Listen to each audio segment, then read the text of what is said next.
రాష్ట్రానికే కొడంగల్ నాయకత్వం వహిస్తుంది మిత్రులారా. ఇవాళ ఏదున్నా నేను ఇక్కడ కూర్చుంటే ఎవరు బీఫామ్ తీసుకోవాలన్నా కొడంగల్కు రావాల్సింది కదా.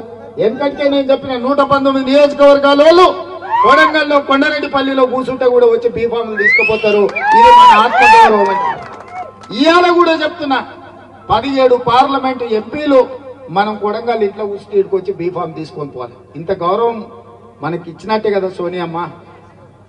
ఇవాళ మన గౌరవాన్ని తగ్గించడానికి కుట్రలు జరుగుతున్నాయి, మనల్ని దెబ్బతీయడానికి పన్నాగాలు పన్నుతున్నారు.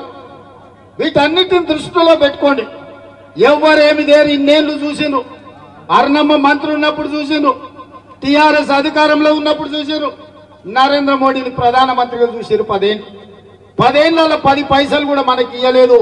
మనం సచ్చినమా బతికినమా అని మనల్ని ఎవరు అడగలే. 100 రోజుల్లో సోనియమ్మ ఇందిరమ్మ రాజ్యం వస్తే సోనియమ్మ నాయకత్వంలో కొడంగల్కు 5,000 కోట్ల రూపాయల అభివృద్ధికి వచ్చినాయి. ఇవాళ అన్ని కాలేజీలు వచ్చినాయి, అన్ని ఫ్యాక్టరీలు వస్తున్నాయి. అన్ని కొడంగల్కు శుభసూచకం.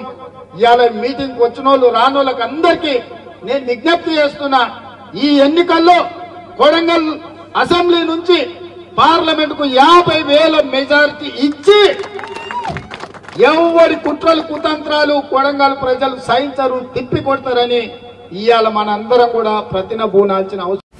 Subscribe to the Federal's YouTube page for more news and updates.